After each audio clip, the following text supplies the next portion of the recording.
নমস্কাৰ বন্ধু বান্ধৱীসকল, কি খবৰ? আশা কৰিছোঁ সকলো ভালে আছে। Good morning. এতিয়া ৰাতিপুৱা 5টা বাজিছে। হাজবেণ্ড উঠি বাৰীতে লাগি আছে কোৰখন লৈ আৰু ছিঙিছে ধনিয়া পাত। আজি এনে ৰুটিৰ লগত খাব ধনিয়া পাতৰ চাটনি। এয়া দেখিছে ঘৰে ধনিয়া। তো কেইটামান দাংবডি লগাইছিলোঁ, তাকে এতিয়া জেং দি আছে। তো বলক তেনেহ'লে আজি ব্লগটো আৰম্ভ কৰোঁ। তো বাৰী কাম আজৰি মই কৰিয়ে সোমালোঁ পাকঘৰলৈ। গৰম গৰম ৰুটি বনাইছোঁ, হাজবেণ্ডে খাই আছোঁ আৰু আমি কিছুমান কথা পাতি আছোঁ। আমি এনেই নিৰ্দিষ্ট সময় বহি এনেকৈ কথা নাপাতোঁ, খোৱা সময়তে যি কথা পতা হয় আমাৰ।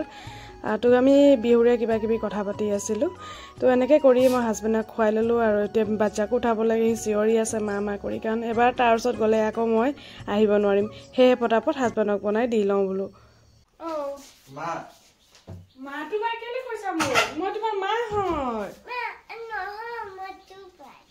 মই দাদাৰে হয়, তোমাৰ মা হয়। কেইটা বাজিছে চোৱাচোন তুমি। আঠুৱাৰ চাইডে পুৰা। আৰু অকণমান সময় মই বেটাৰ লগত নেখেলিলে মোক ভাল নালাগে। ৰাতিপুৱা শুই উঠি যেতিয়া সি হাঁহি উঠে, মনটো দিনৰ কাৰণে যেন একদম কিবা এটা এনাৰ্জি পোৱা নিচিনা লাগে। ল'ৰা ছোৱালী যিহেতু ভাল থাকিলে মাককো ভাল লাগে দিয়কচোন। তাক ফুচলাই আছোঁ, উঠাই আছোঁ। সি ৰাতি কি সপোনত দেখিলে সেয়া মোক বিৱৰণ দি আছে।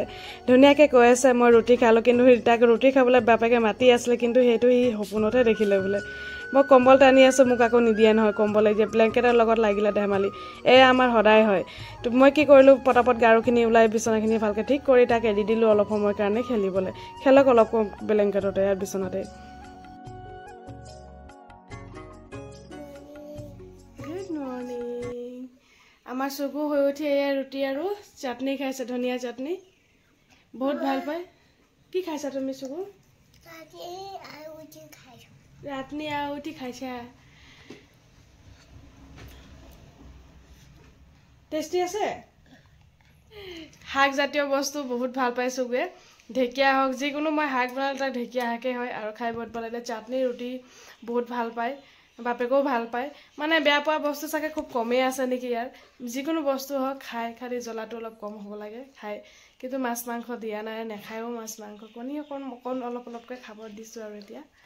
তো মোৰ এটা ৰিলছৰ চেনেলো আছে, যিটো ফেচবুকত আছে।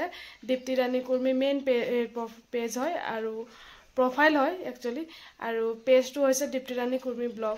তো কেনে পাইছে সেয়া নিশ্চয় জনাব। আজিৰ পৰা আমাৰ পাকঘৰ বনোৱা ষ্টাৰ্ট হৈ গৈছে আৰু কোম্পানীৰ ফালৰ পৰা বনাই দিব। যিসকলে মোক ভিডিঅ' কণ্টিনিউ চাই তেখেতলোকে জানে মোক কত দিনৰ পৰা পাকঘৰ নাই কাৰণে মই চফা ৰুমতে বনাই খাই আছোঁ।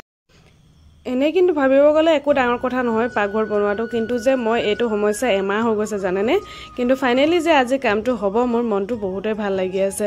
কাৰণ বহুত দিন মানে ইমানে কষ্ট খাইছোঁ, কি ক'ম আপোনালোকক, ভাষা নাই ক'বলৈ।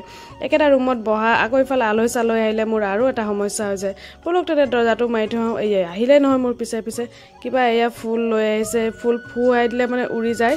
সেইকাৰণে এয়া খেলিব লাগে আৰু মোক ফুৱাব দিয়ে। ফু কৰি দিয়ে, উৰিছে। এইখন হৈছে আমাৰ পাকঘৰখন। আপোনালোকে চিনি পাইছেনে? এয়াই এতিয়া আজি বনাব। হাজবেণ্ডক মাতি পঠিয়ালোঁ, যিহেতু কাম কৰিবলৈ আহিছে। তো ভালকৈ দেখুৱাই দি আছে। এইখন ব্ৰিটিছৰ জামানাৰ কোৱাৰ্টাৰ হয় জানে।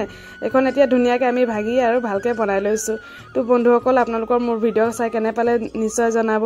ভাল লাগিলে লাইক কৰি দিব, আৰু চেনেলটো যদি প্ৰথমকৈ চাই আছে চেনেলটো ছাবস্ক্ৰাইব কৰি দিব। আৰু যিসকলে মোৰ ইউটিউব চেনেলত চাই আছে চেনেলটো নিশ্চয় ছাবস্ক্ৰাইব কৰি ল'ব, আৰু ফেচবুক পেজত চাই আছে যদি পেজটো ফ'ল' কৰি ল'ব। তো আজিলৈ আহোঁ, বাই বাই এভৰিৱান।